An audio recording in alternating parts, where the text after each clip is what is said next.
Okay, let's debunk 3 of Jimmy Dore's most commonly repeated falsehoods. I mean, he's making statements that are 100% not true. Not simply out of context. Not simply conveniently framed. Literally untrue. To be clear, I am not saying Dore is wrong about everything he says. The problem is that he doesn't appear to do any research and he is simply selling a narrative, and essentially making up facts to fit his narrative. But what really disturbs me is that he expresses anger over progressive legislation that didn't pass. Rather than blame the GOP, who defeated and stalled countless bills in the Senate, he blames Obama and other Democrats, and pretends they never even bothered trying to pass these measures, even though Democrats actually got them through the House. Let's get to it. But before we get started, don't forget to click, or tap the subscribe button and notification bell icon. We came to a turning point in 2009 and he failed to turn. He did everything the same George Bush would have did. Right. No mention of the fact that the GOP fought Obama on everything, and anything that would have improved the economy. They broke the record on filibusters, and defeated bills like the Bring Jobs Home Act, which would have ended tax breaks for outsourcing, and incentivized companies to bring jobs back to the United States. You know, the types of bills that Jimmy Dore pretends to support as he angrily rants over his own false narrative that Democrats never presented these bills. His economic policy was the same. You never had a jobs program. How many jobs programs did you do? Jack shit. Here's the thing. Reality exists. There is a record of Obama passing 2 jobs plans, starting with the American Recovery and Reinvestment Act. This included shovel-ready infrastructure jobs, as well as investment in green energy, which has resulted in a growing renewable energy sector. There is strong agreement among economists that this bill helped reverse the unemployment rate situation, and indeed, following the passage of the bill, we see a subsequent V-shaped recovery. Then there is the American Jobs Act, which Obama proposed in 2011. This would have provided funding to modernize at least 35,000 public schools and community colleges, funding to protect the jobs of teachers, police officers, and firefighters, funding infrastructure projects, and more. According to Moody's, this would have created 1.9 million jobs. The bill was voted along party lines, meaning Republicans defeated the bill. Just as they defeated a myriad of other bills, and filibustered them into oblivion. They weren't interested in an economic recovery, they were interested in fighting Obama on everything. Here are Mitch McConnell's infamous words. Our top political priority over the next 2 years should be to deny President Obama a second term. And here is the thing about the American Jobs Act. For a brief period, we really saw the Obama that the more optimistic voters had expected back in 2008. He was using his bully pulpit to garner American support for the bill. But the millions of Americans who are watching right now, they don't care about politics. They have real life concerns. Many have spent months looking for work. Others are doing their best just to scrape by, giving up nights out with the family to save on gas or make the mortgage, postponing retirement to send a kid to college. These men and women grew up with faith in an America where hard work and responsibility paid off. They believed in a country where everyone gets a fair shake and does their fair share.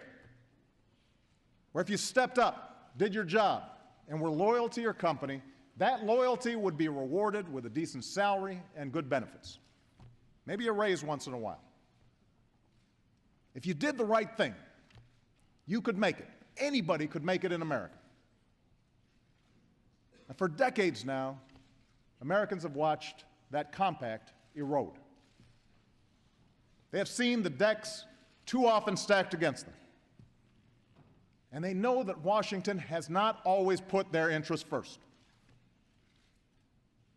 The people of this country work hard to meet their responsibilities. The question tonight is whether we'll meet ours.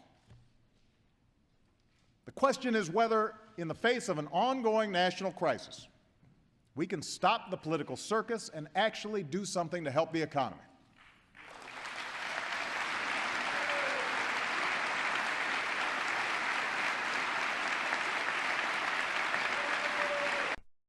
Then there was the Jobs Act. This was a scaled-down, butchered beyond recognition, Republicanized version of the American Jobs Act. It was garbage compared to the American Jobs Act, but it's what the GOP would allow to pass, and it was still better than doing nothing. Maybe. In other words, Jimmy Dore is wrong.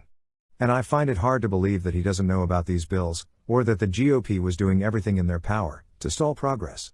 Jimmy was already commenting on politics during these years, and as a progressive, he would have been supporting these bills, and noticing that the Democrats were pushing them forward, and that it was the GOP who was defeating them. And the math suggests that with just 3 more Democrats in the Senate, many if not most of these bills would have gotten passed, just as they were getting through the House thanks to the Democrats. This would have given the Democrats an actual supermajority, and for an extended period of time, not just the 4-month supermajority, which only counts as a supermajority if you assume the independents would vote alongside Democrats. This includes Joe Lieberman, who, as we are about to see, is the reason we didn't get a public option. So, did Jimmy Dore, who follows these things for a living, forget all of this? Or is he more interested in pandering to a specific audience for Patreon dollars, even if it means misleading millions of people, and stirring their anger over the false narrative that he is pushing? Long live capitalism, eh, Jimmy?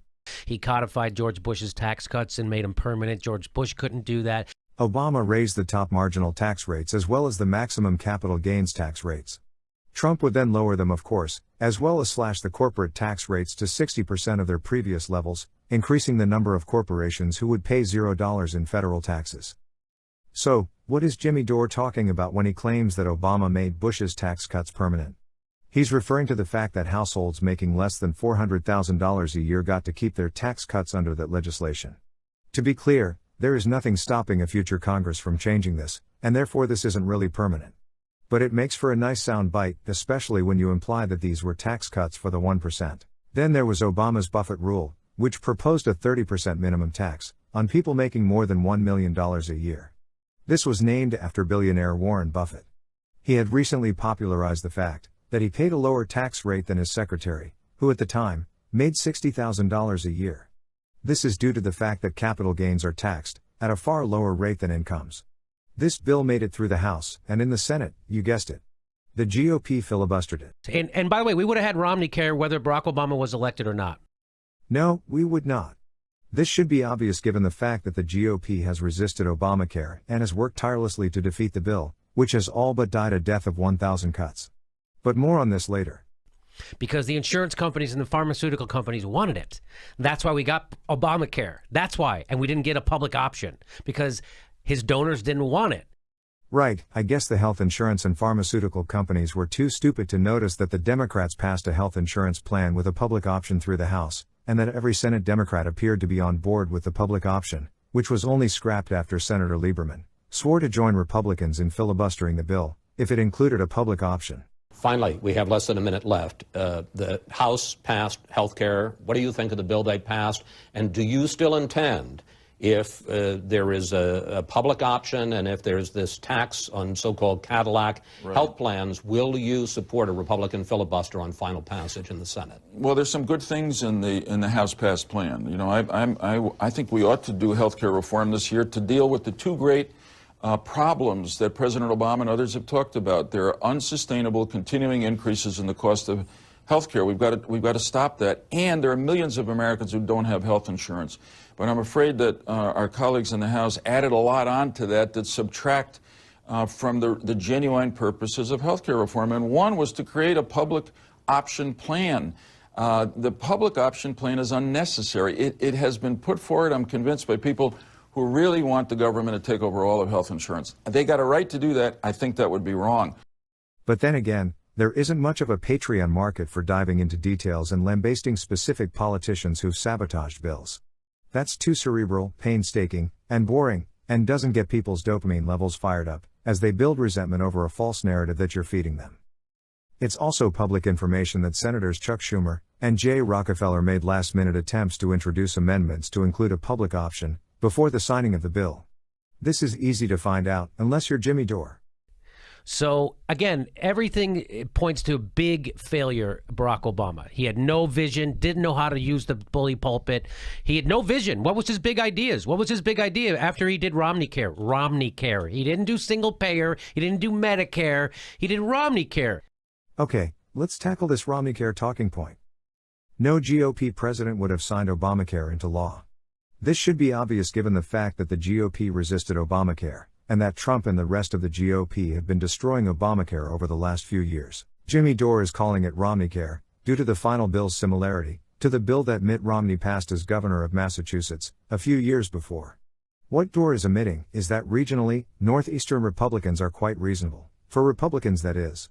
However, their policies won't pass GOP muster on a national level, which is why, when campaigning, smart people like Mitt Romney have to compete with people like Ted Cruz on the loony meter. For example, as governor of Massachusetts, Mitt Romney was on record supporting indexing minimum wage to rise with inflation.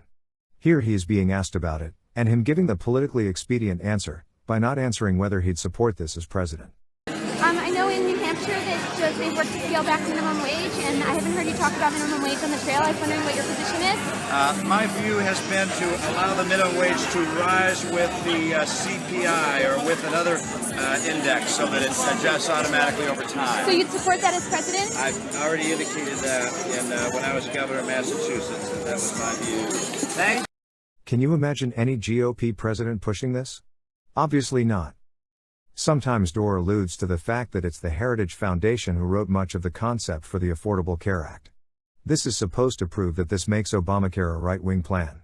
What Dore is omitting is that the Heritage Foundation's proposal, which was proposed in the 90s, never had popular support with GOP politicians, even back in the 90s, when they were less crazy. He brought you a right-wing healthcare plan. Big fucking deal. Mitt Romney brought it to Boston. The oddity of a 50-year-old man, pantomiming hand jobs aside, we can see the sorts of plans the GOP has been pushing. These are right-wing healthcare plans. So there. You see how long it took to unpack and dispel confusion caused by just a few seconds of Dore's grifting. Dore does this all the time. If I had more time, I'd make a much longer video, debunking more. These were just low-hanging fruit that I happen to have time for. Let's end this off with the late Michael Brooks's remarks on Jimmy Dore. I think he hit the nail on the head. I'm going to take a situation, and by the way, this is not somebody who is saying in the middle of the country who's like, look, I've been fucked over by the political establishment. I've been abused by players on both sides, and I'm done. I'm through with it. I'm not voting. Or maybe I've been sucked in by the Trump scam, or maybe I'm doing a protest vote. I have no judgment for those people. No comment. But if you're a political commentator sitting on your ass in LA who doesn't do basic research and is playing with people's lives because of a fantasy scenario in your head about what could be, that has been debunked through every step of this administration. Okay, here's what's happened. No, there wasn't a filibuster on the Supreme Court. Gorsuch is there. There's cases coming down that will radically deepen the war on organized labor in this country, on public sector unions. You think there's going to be any type of left without Labor Party power in this country? Without labor power? There's no left in the world that didn't have labor power. Now, did Democrats sell out labor and take corporate contributions? Absolutely. So your answer to a revanchist far right that's doing even more than any previous administration on labor is to go back into history and bitch about Democrats fucking up on that issue. What we on the actual left who care about actually achieving things are doing is fighting all of these fronts simultaneously. But actually, in fact, focusing now on the main threat. I said if you were in a swing state, vote for Hillary because I wanted to keep the main threat and the main problem be those fucking neoliberals and corporatists that we do have to defeat, not galloping fascists. But you know what? It's a good business model. Outrage is a good business model, and it's easy click content. Why figure out a Supreme Court ruling when you can endlessly bitch about an MSNBC segment? Why do strategy that points out that, of course, Obama had an obscene record on deportations, and Trump is worse, when you can do, 10 segments on how when Kamala Harris supported single payer, but she didn't say it with the right amount of enthusiasm. This is middle school gossip and your fantasy life. It's not politics.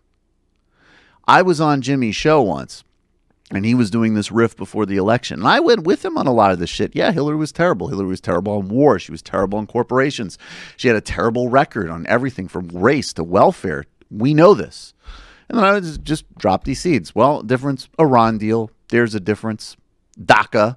And I remember one time he goes, yeah, you're right on the DACA. That's true. Donald Trump did slightly increase his margin with Hispanic voters. I think a lot of that has to do with many Hispanic voters being American citizens who were also brought in by his economic scam. I don't think, as Jimmy speculated later in that video, that people who were enraged at Obama's deportations voted to punish Obama by voting for the most overtly xenophobic presidential candidate in modern history. Just a thought. Dude, if you want to do politics, you got to fucking understand the issues. It's not all just emotions and fantasy life. Or if you want to do emotions and fantasy life, then own it and just do critique, and that's great. But don't call people who actually care about the process and bother to do some fucking research dummies because they look at things a little bit structurally. It's an easy hustle. It's an easy market. It's an easy game. But it's not contributing to anything. It's not going to help us win. And to me, it seems like, if anything, at this point, this is helping Trump.